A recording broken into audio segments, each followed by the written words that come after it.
నమస్కారం. N24 news వార్తలకు స్వాగతం. ముందుగా వార్తల్లోని ముఖ్యాంశాలు. పవన్ ను అడ్డుకోవడం సరైంది కాదన్న చంద్రబాబు. ప్రజాస్వామ్యంలో ఎక్కడైనా ప్రచారం చేయొచ్చిన సీఎం. ప్రాంతాల మధ్య విద్వేషాలు రెచ్చగొట్టొద్దన్న చంద్రబాబు. పాత వివాదాలను మళ్లీ తెరపైకి తేవద్దని వ్యాఖ్య.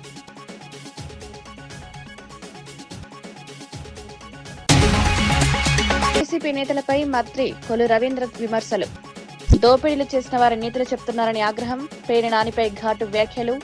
వైసీపీ నాయకుల మాటలను ప్రజలు అసహ్యించుకుంటున్నారని విమర్శ.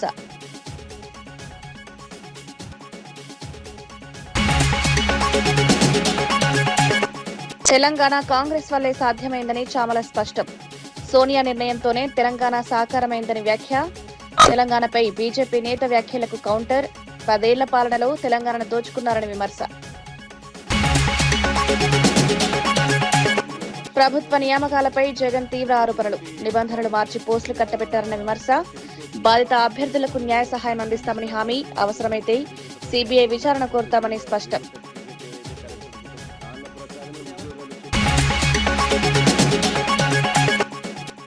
తెలంగాణలో స్థానికులకే జనసేన టికెట్లని పవన్. దేశంలో ఎక్కడైనా జీవించడం ప్రతి భారతీయుడి హక్కు.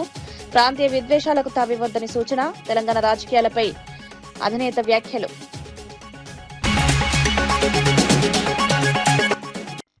తెలంగాణలో జనసేన అధినేత పవన్ కళ్యాణ్ అడ్డుకోవడం సరైంది కాదని ఆంధ్రప్రదేశ్ ముఖ్యమంత్రి చంద్రబాబు నాయుడు అన్నారు. ప్రజాస్వామ్యంలో ప్రతి ఒక్కరికి ఎక్కడైనా ప్రచారం చేసుకునే హక్కుందని స్పష్టం చేశారు. గతంలో తాను కూడా తమిళనాడులో ఎన్నికల ప్రచారంలో పాల్గొన్న విషయాన్ని గుర్తు చేశారు. ప్రపంచవ్యాప్తంగా తెలుగువారు ఉన్నత స్థానాల్లో రాణిస్తున్నారని పేర్కొన్నారు.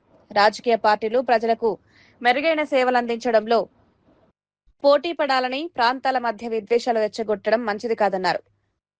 బీఆర్ఎస్ పార్టీ ఉంది. బీఆర్ఎస్ మొన్నటి నేషనల్ పార్టీ ఆంధ్రలో కూడా యూనిట్ పెట్టారు. ఎందుకు మాట్లాడతారో నాకైతే అర్థం కావడం లేదు. వీళ్ళు కరెక్ట్ కాదు. ఏదైనా సరే కొన్ని ప్రజాస్వామ్యంలో అమెరికాలో తెలుగు వాళ్ళు సెనేటర్స్ అవుతున్నారు. ప్రపంచం అన్ని దేశాల్లో అవుతున్నారు, ఒక అమెరికాలో కాదు. ఎవడైతే బెటర్ సర్వీస్ చేస్తారో వాళ్ళు ఆటోమేటిక్ అవుతున్నారు. ఆస్ట్రేలియాలో అవుతున్నారు, యూరోప్ లో అవుతున్నారు, అక్కడుండే రాజ్యాంగ ప్రకారం లండన్ లో అవుతున్నారు. కాబట్టి ఇలాంటివి చేయడం కరెక్ట్ కాదు, అది మంచి విధానం కాదు. పోటీ పడవలసింది ప్రజా చైతన్యంలో పోటీ పడాలి. ప్రజలకు మెరుగైన సేవలు అందించాలి, వాళ్ళని ఎంపవర్ చేయాలి. ఇలాంటివి మాట్లాడి లేనిపోని ఐ కెన్ సే అనవసరంగా ప్రజల్ని విద్వేషం కూడా అన్నాను. విద్వేషాలు కూడా వీళ్ళు అనుకుంటేనే అయిపో. ప్రజలు ఇప్పుడు 12 ఏళ్ళు అయిపోయింది విభజన జరిగి, 2 రాష్ట్రాలు విడిపోయినాయి. ఎవరెవరు ఎంత కాంట్రిబ్యూట్ చేశారో అక్కడే ప్రజలకు తెలుసు. ఇప్పుడు మనం చేయాల్సింది దీన్ని లాజికల్ గా తీసుకుపోవడానికి, చెడగొట్టకుండా లాజికల్ గా తీసుకెళ్లాలి. ఎవరున్నా అది వదిలిపెట్టి మాట్లాడడం కరెక్ట్ కాదు. రాష్ట్రంలో ధాన్యం కొనుగోలును ప్రభుత్వం విజయవంతంగా నిర్వహించి రైతాంగానికి అండగా నిలిచిందని వ్యవసాయ శాఖ మంత్రి తుమ్మల నాగేశ్వరరావు తెలిపారు. హమాలీల కొరత, గోదాముల సమస్యలు, అకాల వర్షాలు వంటి అనేక సవాళ్లు ఎదురైనా కొనుగోలు ప్రక్రియను సమర్థవంతంగా పూర్తి చేస్తామన్నారు. రైతులు సాంప్రదాయ పంటలతో పాటు పంట మార్పిడి విధానంపై దృష్టి పెట్టాలని సూచించారు. పప్పు ధాన్యాలు, నూనె గింజలు, కూరగాయల సాగును ప్రోత్సహిస్తూ క్రాప్ డైవర్సిఫికేషన్ కు ప్రభుత్వం ప్రాధాన్యత ఇస్తోందన్నారు. అదే కాకుండా కేంద్రం వేర్ హౌసింగ్ ద్వారా గోడౌన్స్ యొక్క పరిమాణం పెంచకుండా, సంఖ్య పెంచకుండా కేవలం రాష్ట్ర ప్రభుత్వాల మీదనే భారం మోపటం వలన మనకున్నటువంటి వేర్ హౌసింగ్ కానీ, మార్కెటింగ్ కానీ, మన గోడౌన్ సప్లై సరిపోక పాత ధాన్యం, పాత మొక్కజొన్నలే ఇంకా గోడౌన్లో ఉన్నాయి. ఇప్పుడు వచ్చిన కొత్త పంటని మళ్ళీ పెట్టుకోవాలనంటే మనం పక్క రాష్ట్రాల్లో ఆధారపడాల్సిన పరిస్థితి వచ్చింది. అయినా సరే 2-3 రోజులు ఆలస్యమైనా వీటన్ని సమస్యల్ని పరిష్కారం చేసుకుంటూనే, కేంద్రం డీజిల్ ఇవ్వకపోయినా, లేదు ఎన్నికల వల్ల హమాలీలు రాకపోయినా, అనేక సమస్యలు ఎదురొడ్డి అకాల వర్షాలు కురిసినప్పటికీ కూడా తడిసిన ధాన్యంతో పాటు అన్ని పంటల్ని కొనుగోలు చేసి ఈసారి తెలంగాణ రైతాంగాన్ని కాపాడుకోగలిగాం. అదేవిధంగా భవిష్యత్తులో కూడా ఇటువంటి పరిస్థితుల్ని మీరు బేరీ చేసుకొని పంట మార్పిడి విధానానికి ముందే ఆలోచన చేయాలి. మనకి బోర్లో నీళ్లు పడంగానే వరేస్తున్నాం, కానీ ఆ పంట ఇన్ని కష్టాలు ఎదుర్కోవాల్సి వస్తుంది. అందుకని రాష్ట్ర ప్రభుత్వం స్పష్టంగా క్రాప్ డైవర్సిఫికేషన్ కోసం ప్రయత్నం చేస్తున్నాం. మన జిల్లా మాదిరిగానే అన్ని జిల్లాలను కూడా హార్టికల్చర్కి వెళ్ళమని చెప్తున్నాం, కూరగాయలకు వెళ్ళమని చెప్తున్నాం. మనకి డిమాండ్ ఉన్న పంటలు, ఇంపోర్ట్ చేసుకునే పంటల్ని మనం ప్రమోట్ చేయాలని. ఇప్పుడు పప్పు ధాన్యాలు మనకి దిగుమతి చేసుకుంటున్నాం, పప్పు ధాన్యాలని ఎంటర్టైన్ చేయాలని. అదేవిధంగా నూనె గింజలు మనం ఇంపోర్ట్ చేసుకుంటున్నాం, దానికి ఇన్సెంటివ్ అన్న ఇచ్చే అవకాశం చూసి ఆలోచించి ఆ రైతులను ప్రోత్సహించాలని. కూరగాయలు కూడా బయట రాష్ట్రాల నుంచి తీసుకుంటున్నాం కాబట్టి కూరగాయలకు సంబంధించినటువంటి ఏరియాను కూడా గణనీయంగా పెంచాలని. ఈ రకం మాజీ మంత్రి కొడాలి నాని సహా వైసీపీ నేతలపై మంత్రి కొల్లు రవీంద్ర తీవ్ర స్థాయిలో విమర్శలు చేశారు. గతంలో దోపిడీలు చేసి ఇప్పుడు నీతులు చెప్తున్నట్లు మాట్లాడుతున్నారన్నారు. బియ్యం దొంగలు, భూ కబ్జాదారులు, పార్టీ కార్యాలయాలపై దాడులు చేసిన వారే ఇప్పుడు ప్రజల ముందు మంచివారిగా నటిస్తున్నారని విమర్శించారు. ఇలాంటి నాయకుల మాటలను ప్రజలు అసహ్యించుకుంటున్నారని వ్యాఖ్యానించారు. పేరి నాని వంటి రాజకీయ నాయకుడు జిల్లాలోనే లేడని, పదవుల కోసం ఎంతకైనా దిగజారే వ్యక్తిగా ఆయన వ్యవహరిస్తారని ఆరోపించారు. బియ్యం దొంగ ఒక పక్క, వీళ్ళందరూ కలిసి ఇవాళ మాట్లాడుతున్నటువంటి భాష విధానం ప్రజలు చేదరించుకుంటా ఉన్నారు. నేను ఇదే సందర్భంలో పేరు నాని గారిని నేను అడుగుతా ఉన్నా, నీలాంటి నీచమైనటువంటి రాజకీయ సంస్కృతి కలిగినటువంటి వ్యక్తి కృష్ణా జిల్లాలో ఇప్పటి వరకు పుట్టల, బహుశా పుట్టబోడేమో. అంత నీచమైనటువంటి సంస్కృతి, పదవుల కోసం ఎంత నీచానికైనా దిగజారితే కక్కుర్తి మనిషి. ఆనాడు మచిలీపట్నం పోర్టు గురించి మేము పోరాటం చేస్తామంటే ఆ రోజున పెయిడ్ ఆర్టిస్ట్ అని చెప్పి మమ్మల్ని అవమానపరిచి మా మీద దాడులు చేయించి ఆ రోజు కిరణ్ కుమార్ రెడ్డి గారికి విప్పు కోసం తాకట్టు పెట్టింది వాస్తవం కాదు. ఆనాడు జగన్మోహన్ రెడ్డి పాదయాత్రకి మచిలీపట్నం మీద వస్తే అదే కోనేటి సెంటర్కి వెళ్ళి మరి అక్కడ మాట్లాడినటువంటి వ్యక్తి రెండో రోజు విప్పు కోసం చేసినటువంటి కార్యక్రమం ప్రజలు మర్చిపోతారు అనుకున్నావా? కోర్టు తీసుకురాకపోతే ముక్కు నేలకు రాసి రాజకీయ సన్యాసం చేస్తానని చెప్పినటువంటి వ్యక్తి మరి ఏం చేశావు? సీఎం పవన్ కళ్యాణ్ చేసిన తాజా వ్యాఖ్యలపై కంటోన్మెంట్ ఎమ్మెల్యే శ్రీ గణేష్ తీవ్రంగా స్పందించారు. ప్రశాంతంగా ఉన్న తెలంగాణలో విద్వేషాలు రెచ్చగొట్టి శాంతి భద్రతలకు భంగం కలిగించేలా పవన్ మాట్లాడుతున్నారని ఆరోపించారు. ఆయన వెనుక బీజేపీ, బీఆర్ఎస్ పార్టీలున్నాయని వ్యాఖ్యానించారు. రాష్ట్ర ప్రజల మధ్య చిచ్చు పెట్టే ప్రయత్నాలను వెంటనే మానుకోవాలని సూచించారు. బాధ్యతాయుతమైన పదవిలో ఉన్న నాయకుడు ఇలాంటి వివాదాస్పద వ్యాఖ్యలు చేయడం సరికాదన్నారు. కాబట్టి పవన్ కళ్యాణ్ తీసుకొచ్చి మళ్ళా గందరగోళం సృష్టించి రాష్ట్రంలో లా అండ్ ఆర్డర్ కూడా ప్రాబ్లం వస్తట్టు మళ్ళీ సెంటిమెంట్ ని లేపి రాజకీయం చేయాలని ఆలోచన ఉంది. కానీ రాష్ట్ర ప్రజలు బాగా చైతన్య పరులు, బాగా అవగాహన ఉన్న పరులు. గత 10 సంవత్సరాలు ఏమైంది, ఇప్పుడు ఏం జరుగుతుంది, 2.5 సంవత్సరాలు గమనించారు. కాబట్టి ఏమి కాదు, ఎవరు వచ్చినా కూడా కాంగ్రెస్ పార్టీకే పట్టం కడతారు ప్రజలందరూ. ఇప్పుడు చూసి 2023 ఎలక్షన్ నుంచి ఏ ఎలక్షన్ వచ్చినా కూడా కాంగ్రెస్ పార్టీకే ఆశీర్వాదిస్తారు. కాబట్టి రానున్న రోజులు అదే జరుగుతుంది. ఈ చిల్లర మల్లర రాజకీయం చేస్తారు కాబట్టి ఎంత రాజకీయం చేసినా మన తెలంగాణ ప్రజలు ఎంత ధైర్యవంతులు, పోరాటానికి దేనికైనా సిద్ధంగా ఉంటారు. కాబట్టి తెలంగాణ రాష్ట్రమే తెచ్చుకున్నాక ఈ పవన్ కళ్యాణ్ గానీ మిగతా వాళ్ళు ఎంత అవన్నీ మాటలు చెప్పి కన్ఫ్యూజన్ చేసి వితిన్ పార్టీలో కావచ్చు ప్రజలను కన్విన్స్ చేయాలని వాళ్ళ ఆలోచన. అలాంటి ఆలోచనకి ఏమి తావులేదు. అంత బ్రహ్మాండంగా పార్టీ కావచ్చు, ఇక్కడ ప్రభుత్వం బాగుంది, మంచిగానే నడుస్తుంది. ప్రజలు ఆశించిన విధంగా ఇప్పుడు నిజమైన తెలంగాణ కోరుకున్నట్టు ఉన్నదనేది కూడా ప్రతి నోట మీరు వింటారు. 10 సంవత్సరాలు ఏమైనా జరిగిందంటే కేసీఆర్ కుటుంబానికి మేలు జరిగింది, కానీ రాష్ట్ర ప్రజలకు ఎక్కడ మేలు జరగలే. ఈ రోజు మీరు చూసినట్టయితే ఏ ఒక్క పథకమైనా మహిళల పేరు మీద పెట్టి మహిళలను గౌరవించడం, మహిళలు ఇంటికే పరిమితం కాదు, పెద్ద పెద్ద వ్యాపారవేత్తలు చేయాలి. దాని ద్వారా వారు ఆర్థికంగా ఎదిగితే వారితో పాటు రాష్ట్రాన్ని నడిపించే శక్తి, సామర్థ్యం మహిళలకు ఉందని భావించిన వ్యక్తి ఎవరైనా ఉన్నారంటే గౌరవ ముఖ్యమంత్రి రేవంత్ రెడ్డి గారు. వాళ్ళు బిజినెస్లు చేసుకుంటే వాళ్ళు గవర్నమెంట్ ట్యాక్సులు కడతారు. వాళ్ళ ట్యాక్సులతోటి వ్యాపారం నడిచే పరిస్థితికి రాష్ట్రం ఏర్పడాలి. ఏవైతే ప్రభుత్వ నియామకాల ప్రక్రియపై వైసీపీ అధ్యక్షుడు వైఎస్ జగన్మోహన్ రెడ్డి తీవ్ర విమర్శలు చేశారు. ఎలాంటి అర్హత పరీక్షలు నిర్వహించకుండా నిబంధనలు పక్కన పెట్టి కొందరికి పోస్టులు కట్టబెట్టారని ఆరోపించారు.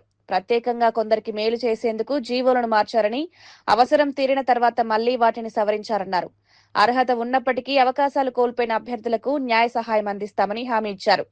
తమ ప్రభుత్వం అధికారంలోకి వచ్చిన వెంటనే ఈ వ్యవహారంపై మళ్లీ విచారణ జరిపిస్తామన్నారు. చేసి ఇప్పుడు మళ్ళీ ఎగ్జామ్ అంతా రాయాలా అని చెప్పి అంటున్నారు. ఫస్ట్ ఏమో ఒక జీవో ఇచ్చినారు, వీళ్ళు ఎలాంటి ఎగ్జామ్ కు రాయాల్సిన అవసరం లేదు, వీళ్ళకు ఎగ్జామ్ రాయాల్సిన అవసరం లేకుండా కేవలం వీళ్ళ సర్టిఫికెట్ల ఆధారంగానే మేము అపాయింట్మెంట్ ఇస్తాము అని చెప్పి తర్వాత వాళ్ళు ఇష్టం వచ్చినట్టుగా ఆ కార్యక్రమాన్ని చేసినారు. నువ్వు సర్టిఫికెట్ల ఆధారంగా నువ్వు ఇంకా బలమైన సర్టిఫికెట్ పెట్టినా నీకు ఉద్యోగం ఇవ్వలేదు. చేసుకున్న తర్వాత మళ్ళీ వెంటనే మళ్ళీ ఇంకో జీవో మళ్ళీ మార్పు చేసేసి ఇప్పుడు మళ్ళీ మీకు కూడా ఎగ్జామ్ పెట్టాము, మళ్ళీ దీనికి కూడా ఎగ్జామ్ రాస్తేనే ఎగ్జామ్ పాస్ అయితేనే అని మళ్ళీ తీసుకొచ్చినారు. ఎవరికి మేలు చేసేందుకు ఫస్ట్ జీవో తీసుకొచ్చినారు. తర్వాత ఎవరికి మళ్ళీ వాళ్ళ పని అయిపోయిన తర్వాత మళ్ళీ వెంటనే గేట్ ఎత్తినారు, మళ్ళీ పని అయిపోయిన తర్వాత మళ్ళీ గేట్ మూసినారు. At the end of the day ఒకటి గుర్తుపెట్టుకోవాల్సింది ఏంటంటే ఎవరైతే ఎలిజిబుల్ గా ఇప్పుడైతే బాధితులుగా ఎవరైతే ఉన్నామో కోర్టులకు తలుపు తట్టే కార్యక్రమం చేస్తా ఉన్నాము. అన్ని రకాలుగా మీ న్యాయ సహాయము, న్యాయ పోరాటం మీతో పాటు కలిసికట్టుగా వైఎస్ఆర్ కాంగ్రెస్ పార్టీ తరఫున లీగల్ సెల్ మొత్తం మీకు అండగా ఉండి నడిపిస్తుంది. We will all stand by you. ఇది ఒకటే కాదు, రేపు పొద్దున అన్యాయం జరిగింది అని అంటే మాత్రం మళ్ళీ మన ప్రభుత్వం వచ్చిన తర్వాత మళ్ళీ ఒకసారి దీని మీద మళ్ళీ ఒకసారి రీఎంక్వైరీ చేద్దాం. Don't worry, we'll demand for an inquiry తల్లి, we'll demand for CBI inquiry in fact in this. వీళ్ళు పొరపాటున వీళ్ళు ఏ రకంగా వీళ్ళు చేయకపోయినా కూడా నాట్ ఓన్లీ ఇప్పుడు ప్రస్తుతానికి నేను చెప్తా ఉన్నాను ఈ న్యాయ కోర్ట్స్ అనేది ఆశ్రయిస్తా ఉన్నాం అనేది one part of the story. Matter of only time. కొంచెం ఓపిక పట్టు, ఏడిచినందు వల్ల సాధించేది ఏం లేదు, ధైర్యం కోల్పోవడం వల్ల మనం సాధించేది ఏం లేదు. ధైర్యంగా ఉండండి. Matter of only time. 3 ఏళ్ళు కళ్ళు మూసుకుంటే కళ్ళ అయిపోతుంది. మనం వచ్చిన తర్వాత ఎగ్జాక్ట్లీ ఎవరెవరైతే ఈ రకంగా బాధితులుగా ఉన్నారో మీ స్పెసిఫిక్ కేసెస్ మీదనే ఒక ప్రత్యేక కమిషన్ వేసి ఎంక్వైరీ చేపిస్తారు. నేను చెప్తా ఉన్నాను కదా, ఎక్కడ కూడా అన్యాయం అనేది ఎవరికి జరిగినా కూడా we will repair the system, we will ensure that everybody is posted back. పోరాటాల మనం పోరాటం చేస్తేనే మన సమస్య అనేది హైలైట్ అవుతుంది, అందరి దృష్టికి వెళ్తుంది, న్యాయం అనేది జరుగుతుంది. న్యాయం అనేది కూడా మనం పోరాటం చేయకపోతే జరగదు. It can only be, justice can only be delayed. It cannot be denied. అది ఒక్కటి ఖచ్చితంగా గుర్తుపెట్టుకో. దేవుడు ఎప్పుడైనా. జనసేన అధినేత పవన్ కళ్యాణ్ పై తెలంగాణ ప్రభుత్వ విప్ నకరేకల్ ఎమ్మెల్యే వేముల వీరేశం తీవ్ర స్థాయిలో విమర్శలు చేశారు. పవన్ కళ్యాణ్ ను పార్టీ టైం రాజకీయ నాయకుడిగా అభివర్ణించిన ఆయన ఆంధ్రప్రదేశ్ లో సినిమా డైలాగులు చెప్పడం వేరు, తెలంగాణలో ప్రజలను రెచ్చగొట్టే ప్రయత్నాలు చేయడం వేరన్నారు. పచ్చని తెలంగాణలో అశాంతి సృష్టించే ప్రయత్నాలను ప్రభుత్వం సహించదని హెచ్చరించారు. రాజకీయంగా కనుమరుగవుతున్న బీఆర్ఎస్, బీజేపీలను మళ్లీ నిలబెట్టేందుకు పవన్ ప్రయత్నిస్తున్నారని ఆరోపించారు. పవన్ కళ్యాణ్, నువ్వు నీ రాష్ట్రానికి సంబంధించినటువంటి రాజధాని నిర్మించుకో. ఆ రాష్ట్ర ప్రజలు నిన్ను ఉప ముఖ్యమంత్రిగా చేసిండ్రు, ఆ రాష్ట్ర ప్రజలకు నువ్వు సేవ చేయి, సర్వీస్ చేయి. కానీ నువ్వు అక్కడనే part time political leader, full time political leader కాదు, పార్ట్ టైం పొలిటికల్ లీడర్. కానీ అప్పుడప్పుడు వచ్చి సినిమా డైలాగులు కొడితే అక్కడ నడుస్తుంది. కానీ తెలంగాణకు వచ్చేసి ఎవరి ప్రయోజనాల కోసం తెలంగాణలో ప్రశాంతంగా ఉన్న, సుభిక్షంగా ఉన్న తెలంగాణని ఇలా రెచ్చగొట్టి, ప్రాంతీయ తత్వాన్ని రెచ్చగొట్టేసి ఒక అశాంతిని క్రియేట్ చేసేటువంటి ప్రయత్నం చేస్తాం. తెలంగాణ మనోభావాల్ని ఎవరు దెబ్బతీసినా, తెలంగాణ ఆత్మగౌరవానికి ఎవరు ఆటంకం కలిగించినా, తెలంగాణ ఆత్మగౌరవాన్ని, తెలంగాణ ప్రజల మనోభావాన్ని, తెలంగాణ ప్రాంత ప్రజల మనోభావాన్ని ఎవరు ఆటంకపరిచే, కిచ్చపరిచేటువంటి ప్రయత్నం చేసినా మా ప్రభుత్వం సస్యమురా ఊరుకోదు అనేటువంటి ఒక విషయాన్ని ఈ సందర్భంగా తెలియజేస్తున్నాను. నువ్వు ఇక్కడ చచ్చిపోయినటువంటి బీఆర్ఎస్, ఇక్కడ చచ్చిపోయి లేవలేనటువంటి బీజేపీని లేపడం కోసం తెర వెనకాల వారికి పావులాగా నువ్వు ఉపయోగపడుతున్నావు తప్ప ఈ ప్రాంత ప్రజల మీద ప్రేమను, ఈ ప్రాంత ప్రజల మీద నీకు అభిమానము, ఈ ప్రాంతం మీద నీకేదో నిజమంతా ప్రేమను, అభిమానము లేదు అనేటువంటి చాలా స్పష్టం. కాబట్టి పవన్ కళ్యాణ్కి మేము ఒకటి సూటిగా ప్రశ్నిస్తున్నాం. అసలు నీకు నీ రాజకీయ జీవితానికి ఒక స్పష్టత లేదు. చెగువేరా అన్నావు, భగత్ సింగ్ అన్నావు, ఆ తర్వాత చెగువేరాను, భగత్ సింగ్ పక్కకు పెట్టినావు, బీజేపీ అంటున్నావు, ఇలా సనాతన ధర్మం అంటున్నావు. అంటే నీకు ఒక్క దాంట్లో కూడా క్లారిటీ లేదు. క్లారిటీ లేని, స్పష్టత లేని, అస్పష్టతతో కూడుకున్నటువంటి రాజకీయ నేతవు నువ్వు. అట్లాంటి నువ్వు ఈరోజు బీజేపీ, బీఆర్ఎస్ కు ఏ టీం బి టీం గా బీఆర్ఎస్ కు బీజేపీ, బీజేపీకి బీఆర్ఎస్ పనిచేస్తుంది. నువ్వు మళ్ళీ వాళ్ళలో సి టీం గా యాడ్ అయ్యి సచ్చి బతికిన బీఆర్ఎస్ లేపడానికి ఇలా మళ్ళీ ఏమన్నా ప్రాంతీయ తత్వాల్ని రెచ్చగొట్టడానికి లోపాయికరమైనటువంటి ఒప్పందం ఏమైనా చేసుకున్నారా? లోపాయికరమైన ఒప్పందంతోనే తెలంగాణ పైన మరొక విషం దిమ్మటానికి, విషం కక్కటానికి, ఇక్కడ విషపీడితమైనటువంటి బీజాలు నాటడానికి, ఇవాళ ప్రశాంతంగా ఉన్నటువంటి తెలంగాణను శాంతి భద్రతల సమస్యగా క్రియేట్ చేయడానికి మీరేమైనా కుట్ర చేస్తారా అని చెప్పేసి మేము ఈ సందర్భంగా అడుగుతాము. నీ కుట్రలు, నీ యొక్క కుట్రపూరితమైనటువంటి విధానాలు, నీ కుట్రపూరితమైనటువంటి మాటలు, నీ కుట్రపూరితమైనటువంటి వైఖరిని తెలంగాణ ప్రజలు సహించరు, తెలంగాణ ప్రాంత ప్రజలు సహించరు. తెలంగాణలో నీకు ప్లేస్ లేదు, నీకు స్కోప్ లేదు.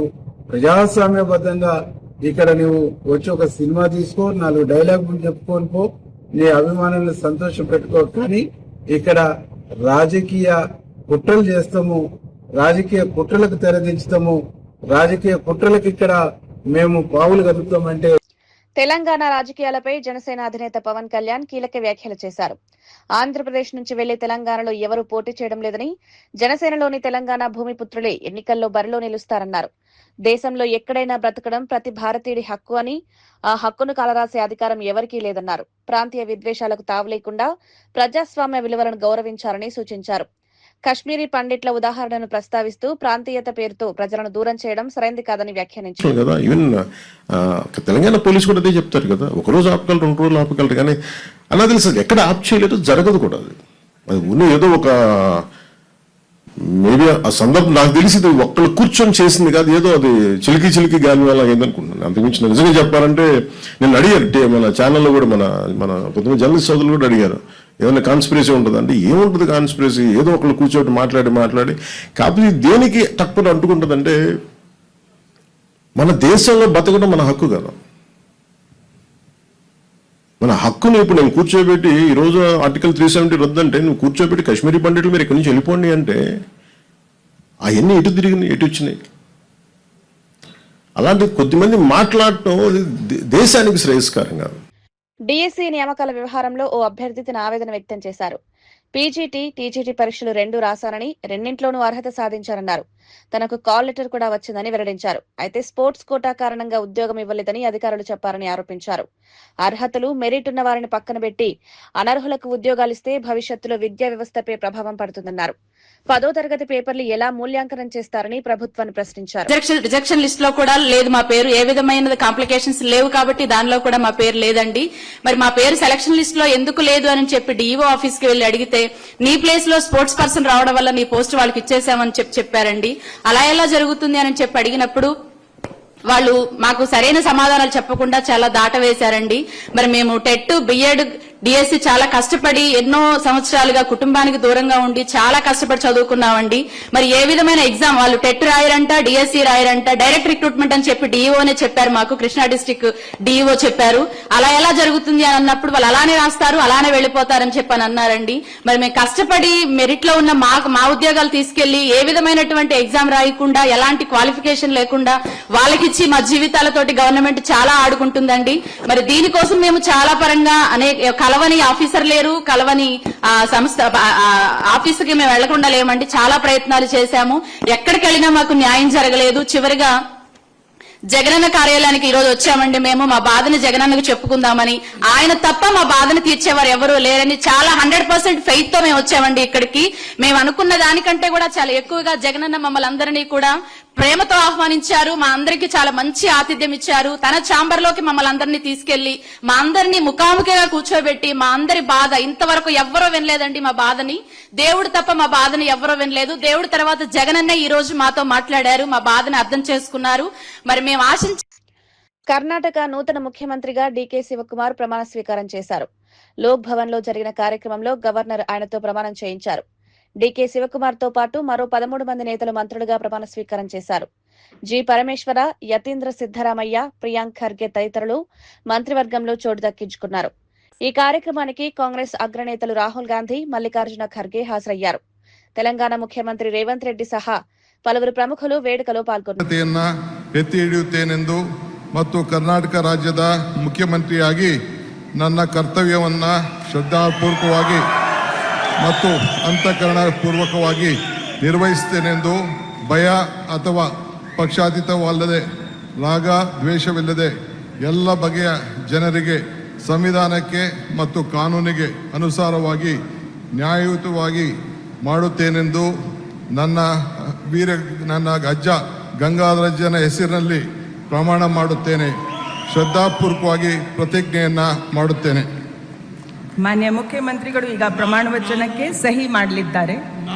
ನಾನು ಡಿ.ಕೆ. ಶಿವಕುಮಾರ್ ಎಂಬ ಹೆಸರಾದ ನಾನು ಕರ್ನಾಟಕ ರಾಜ್ಯದ ಮುಖ್ಯಮಂತ್ರಿಯಾಗಿ ನನ್ನ ಪರ್ಯಾಲೋಚನೆಗೆ ತರಲಾಗುವ ಅಥವಾ ನನಗೆ ತಿಳಿಯದೇ ಬರುವ ಯಾವುದೇ ವಿಷಯವನ್ನು ರಾಜ್ಯದ ಮುಖ್ಯಮಂತ್ರಿಯಾಗಿ ನನ್ನ ಕರ್ತವ್ಯವನ್ನು ಮುಕ್ತ ನಿರ್ವಹಣೆ ಅಗತ್ಯವಾಗುವುದೆಂದು ಸಂದರ್ಭದಲ್ಲಿ ಅಲ್ಲದೆ ಅನಾತ್ಯ ಯಾರೇ ವ್ಯಕ್ತಿಗೆ ಅಥವಾ ವ್ಯಕ್ತಿಗಳಿಗೆ ಪ್ರತ್ಯೇಕವಾಗಿ ಅಥವಾ ಪರೋಕ್ಷವಾಗಿ ತಿಳಿಸುವುದಿಲ್ಲ ಅಥವಾ ಬಹಿರಂಗಪಡಿಸುವುದಿಲ್ಲ ಎಂದು ನನ್ನ ಅಜ್ಜನ ವೀರ ಗಂಗಾಧರ ಅಜ್ಜರ ಹೆಸರಿನಲ್ಲಿ ಪ್ರಮಾಣ ಮಾಡುತ್ತೇನೆ. ಶ್ರದ್ಧಾಪೂರ್ವಕವಾಗಿ ಪ್ರತಿಜ್ಞೆಯನ್ನ ಮಾಡುತ್ತೇನೆ. ప్రాంతీయవాదంపై జరుగుతున్న చర్చల నేపథ్యంలో మాజీ మంత్రి నిరంజన్ రెడ్డి ఘాటుగా స్పందించారు. ప్రాంతీయవాదం ఉగ్రవాదమని మాట్లాడితే మొదట ఆ వ్యాఖ్యలు చేసిన వారే ఉగ్రవాదులవుతారని విమర్శించారు. రాచరిక పాలనకు వ్యతిరేకంగా పోరాడి తెలంగాణను భారతదేశంలో విలీనం చేయాలని కోరిన జాతీయవాదులు తెలంగాణ ప్రజలేనని చెప్పారు. తెలంగాణ ప్రజలెప్పుడూ ప్రాంతీయవాదులు కారని, తమ ఆకాంక్షలు నెరవేర్చుకునేందుకు మాత్రమే ప్రత్యేక రాష్ట్ర ఉద్యమం చేశారని వివరించారు. ప్రాంతీయ అభిమానంతో పోరాటం చేసి పొట్టి శ్రీరాములు గారి మరణానికి కూడా కారణమై ఆంధ్ర రాష్ట్రం ఏర్పడింది 1953లో. 1953లో ఏర్పడినటువంటి ఆంధ్ర రాష్ట్రపు పునాదే ప్రాంతీయవాదం. ఆ ప్రాంతీయవాదమే నిజంగా ఉగ్రవాదం అయితే మీరే ఉగ్రవాదులు తప్ప మంది కాదు. మా తెలంగాణ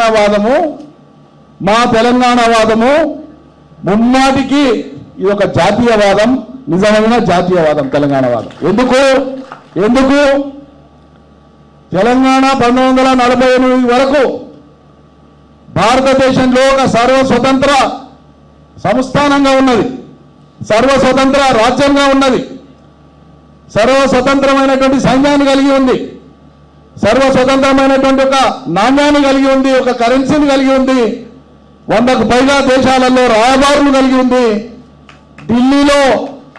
ఢిల్లీలో హైదరాబాద్ హౌస్ అనేటువంటి ఒక భవనాన్ని కలిగి ఉంది. రాచరికాన్ని రాజుల ద్వారా విడిది చేయడం కోసం తెలంగాణ ప్రజలు తమ భవితవ్యం కోసం తాము బాగుపడాలని, ఇక్కడ ఉండేటువంటి ఫ్యూడల్ వ్యవస్థ పోవాలని, వెట్టి చాకిరి పోవాలని, రైతువారి చట్టాలు రావాలని, దున్నేవాళ్ళకు భూములు కావాలని, రాచరికం పోవాలని అనేక రకాలుగా అనేక సంస్థల నాయకత్వాన పనిచేసినారు. సాయుధ పోరాటం జరిగింది. అంతిమంగా ఈ ప్రాంతం సంస్థానం కూడా మాకు దేశంలో విలీనం కావాలని, భారతదేశ విలీనం కోసం, జాతీయత కోసం పాటుపడినట్టు సమాజం తెలంగాణ సమాజంలో వెదవా తెలంగాణ వాదాన్ని ప్రాంతీయవాదం అనేవాడని అంటే నాలుకలు వస్తాం. తెలంగాణ వాదం ముమ్మాటికి మా సొంత అస్తిత్వం కోసం మమ్మల్ని బలవంతంగా కలుపుకున్న కారణంగా మాకు కావాలని పోరాటం చేసిన తప్పిస్తే మాది ప్రాంతీయవాదం కాదు. ఇంకొకసారి అటువంటి అవాకులు చవాకులు పేలొద్దు. చరిత్ర మీద అవగాహనతో మాట్లాడి చరిత్ర తెలుసుకోండి. మాకు ఏ ప్రాంత ప్రజల పట్ల విద్వేషం లేదు, వ్యతిరేకత లేదు. బీజేపీ జాతీయ నేత నితిన్ నవీన్ చేసిన వ్యాఖ్యలపై భువనగిరి ఎంపీ చామల కిరణ్ కుమార్ రెడ్డి తీవ్రంగా స్పందించారు. తెలంగాణ రాష్ట్రం కాంగ్రెస్ పార్టీ చొరవతోనే ఏర్పడిందని, దీనిపై ఎక్కడ వెతికినా స్పష్టమైన సమాచారం దొరుకుతుందన్నారు. సోనియా గాంధీ తీసుకున్న సాహసోపేత నిర్ణయం వల్లే తెలంగాణ కల సాకారమైందన్నారు. ఆంధ్రప్రదేశ్ నుంచి భారీ రాజకీయ ఒత్తిళ్లు ఉన్నప్పటికీ కాంగ్రెస్ నాయకత్వం తెలంగాణ ఏర్పాటుకు కట్టుబడి పనిచేసిందని గుర్తు చేశారు. తెలంగాణ వస్తుందని కేసీఆర్ కూడా ఊహించలేదని, ఆయన అప్పట్లో టైంపాస్ రాజకీయాలు చేశారని విమర్శించారు. 10 ఏళ్ల పాలనలో తెలంగాణను దోచుకున్నారని ఆరోపిస్తూ ఆ సమయంలో కేంద్రంలో ఉన్న కిషన్ రెడ్డి రాష్ట్రానికి ఏం చేశారో చెప్పాలని డిమాండ్ చేశారు. అంటే నితిన్ నవీన్ గారు అంటేనేమో కొత్తగా ఈ మధ్య కాలంలోనే భారతదేశంలో బీజేపీ పార్టీకి అధ్యక్ష పదవి తీసుకున్నారు. అంటే ఆయన కంటే కొద్దిగా అవగాహన లేకపోవచ్చు. తెలంగాణ వచ్చినప్పుడు 2014 కంటే ముందు జరిగినటువంటి ఉద్యమం మీద కానీ, ఆ రోజున్నటువంటి పార్లమెంట్లో జరిగినటువంటి విషయాలలో కానీ ఆయనకు అవగాహన లేకపోవచ్చు. ఆయన అనొచ్చు, ఎందుకంటే తెలంగాణ ఆవిర్భావానికి కాంగ్రెస్కి ఎట్టి పరిస్థితుల్లో సంబంధం లేదు. తెలంగాణ రావడానికి బీజేపీ కారణమో లేకపోతే తెలంగాణ రావడానికి ఉద్యమకారులే కారణం. ఉద్యమకారులు ఎట్లా ఉద్యమాలు చేస్తేనే తెలంగాణ వచ్చిందన్నది వాస్తవం. కానీ ఆ రోజు అధికారంలో ఉన్నటువంటి యూపీఏ ప్రభుత్వం వల్లనే తెలంగాణ వచ్చిందన్న విషయాన్ని మీరు ఏ గూగుల్లో కొట్టినా, ఏ పర్ప్లెక్సిటీ యాప్లలో కొట్టినా, ఏ యాప్లలో కొట్టినా వస్తుంది. మరి ఆ మాత్రం అవగాహన లేకుండా తెలంగాణ ఫార్మేషన్ డే రోజే ఢిల్లీ వేదికగా ఇదే తెలంగాణ భవన్లో ఇష్టానుసారంగా మాట్లాడినటువంటి పరిస్థితిని ఈరోజు తెలంగాణ ప్రజల ముందు పెట్టాలనుకుంటున్నాం. ముఖ్యంగా మీ అందరికి మరొకసారి గుర్తుకు చేస్తున్నా, ఆ రోజు యూపీఏ హయాంలో 33 మంది ఎంపీలు తెలంగాణ ఆంధ్రప్రదేశ్ నుంచి ఉంటే కాంగ్రెస్ పార్టీలో 12 మంది లోక్సభలో తెలంగాణ ప్రాంతం వాళ్ళు ఉండే. 25 మందిని కాదని చెప్పి సోనియా గాంధీ గారిని ఒప్పించి ఆ రోజు పార్లమెంట్ సభలో ఎన్నోసార్లు వాకౌట్ చేసి రోజు ధర్నాలు చేసి సాధించినటువంటి తెలంగాణ ఇది. అసలు సోనియా గాంధీ గారు లేకపోతే తెలంగాణ వచ్చేదే కాదు. ఎందుకంటే ఈవెన్ కేసీఆర్ కూడా కమిషన్లు, కలెక్షన్లు, బై ఎలక్షన్లతోటి టైంపాస్ చేయాలనుకునేది తప్ప ఏ రోజు కూడా తెలంగాణ వస్తుంది అనుకోలేదు, ఇస్తారనుకోలేదు. ఎప్పుడు ఉద్యమాలు చేసుకుంటే అట్లనే టైంపాస్ చేద్దాం అనుకున్నటువంటి వ్యక్తి కేసీఆర్. కానీ అదృష్టవశాత్తు ఆ రోజు కలిసి వచ్చింది. 10 సంవత్సరాలు ఆయన అధికారంలోకి వచ్చింది. నిన్న కిషన్ రెడ్డి గారు మాట్లాడుతూ తెలంగాణ ఏటీఎంగా మారిందని, ఇప్పుడున్నటువంటి ముఖ్యమంత్రి, ఇప్పుడున్నటువంటి కాంగ్రెస్ ప్రభుత్వం తెలంగాణని ఏటీఎంగా వాడుకుంటుందని చెప్తున్నారు. నేను ఒకటే అడగదలుచుకున్న కిషన్ రెడ్డి గారిని, ఎందుకంటే తెలంగాణ వచ్చిన తర్వాత 2014 నుంచి అధికారంలో మీరున్నారు, మీరు క్యాబినెట్ మంత్రిగా కూడా ఉన్నారు. 2014 నుంచి ఇప్పుడు 2026 వరకు ఆ 10 సంవత్సరాలు అంటే ఆ 9 సంవత్సరాల బీఆర్ఎస్ పాలనలో మీరు ఏం చేసిరని అడుగుతున్నా నేను. కల్వకుర్తి, పాలమూరు, రంగారెడ్డి ప్రాజెక్టుల పనుల జాప్యంపై మాజీ మంత్రి నాగం జనార్దన్ రెడ్డి ఆగ్రహం వ్యక్తం చేశారు. ప్రాజెక్టులకు అవసరమైన భూసేకరణ ప్రక్రియను వేగవంతం చేసి కాలువల నిర్మాణాన్ని త్వరగా పూర్తి చేయాలని ప్రభుత్వాన్ని డిమాండ్ చేశారు. రైతులకు సాగునీరు అందేలా ప్రాజెక్టులను యుద్ధ ప్రాతిపదికన పూర్తి చేయాల్సిన అవసరం ఉందన్నారు. ఏదుల నుంచి డిండికి నీటిని తరలించే ప్రయత్నాలు చేస్తే మరో ఉద్యమం తప్పదని హెచ్చరించారు. ప్రజల ప్రయోజనాలను పక్కన పెట్టి కాంట్రాక్టర్ల కమిషన్ల కోసం నిర్ణయాలు తీసుకుంటే సహించేది లేదన్నారు. ప్రాజెక్టుల పూర్తి విషయంలో ప్రభుత్వం స్పష్టమైన కార్యాచరణతో ముందుకు రావాలని కోరారు. చేయాల్సిన అవసరం అత్యవసరంగా ఉంది. ముఖ్యంగా నేను పోయి చూసి వచ్చిన దగ్గర కానీ సున్నపురాలు తాండ నుండి ఈరోజు కుడికిల వరకు 3.5 కిలోమీటర్లు దాదాపుగా ఒక 10 లక్షల క్యూబిక్ మీటర్లు హార్డ్ సాయిల్ ఉంది. అది తీయలేదు ఇంతవరకు. 2.5 సంవత్సరాలు దాటిపోయింది. అది ఒకవేళ పోయిన సంవత్సరమే ఇప్పుడు 7 కిందనుగా చేసింటే ఈ రిజర్వాయర్లన్నీ, నేను చెప్పిన రిజర్వాయర్లన్నీ మనం నింపుకునే వాళ్ళం. ఇవాళ మనం ఇప్పుడు నేను వేరే అవినీతి మీద కానీ దీని మీద నేను మాట్లాడతలేను. మొట్టమొదట మీరు చేయాల్సింది ఈ సున్నపురాల తాండ నుండి కుడికిల వరకు మొత్తం 3.5 కిలోమీటర్లు పూర్తి కాకుండా దాన్ని సగానికి పెట్టేసి చేస్తే కూడా 4 మోటార్లే ఉన్నాయి కాబట్టి మిగిలిన ఎండాకాలం వచ్చినప్పుడు మిగిలిన సగభాగం చేసుకోవచ్చు. ఇక రెండవ విషయం, ముఖ్యమంత్రి గారికి అయ్యా నేను ఎంత మొత్తుకున్నా నిన్నలేదు. ఆ రోజు నార్లాపూర్ కాడ నుండి ఓపెన్ కట్ పంప్ హౌస్ ఉంటే దాన్ని తీసుకుపోయి కల్వకుర్తి పంప్ హౌస్కు 300 గజాల దూరంలో అండర్ గ్రౌండ్ పంప్ హౌస్ చేసి బ్లాస్ట్ చేస్తే 3 మోటార్లు ఎగిరిపోయినాయి. 2 అసలుకి ఇర్రిపేరబుల్ అని చెప్పని బిహెచ్ఏలోనే రిపోర్ట్ ఇచ్చిండు.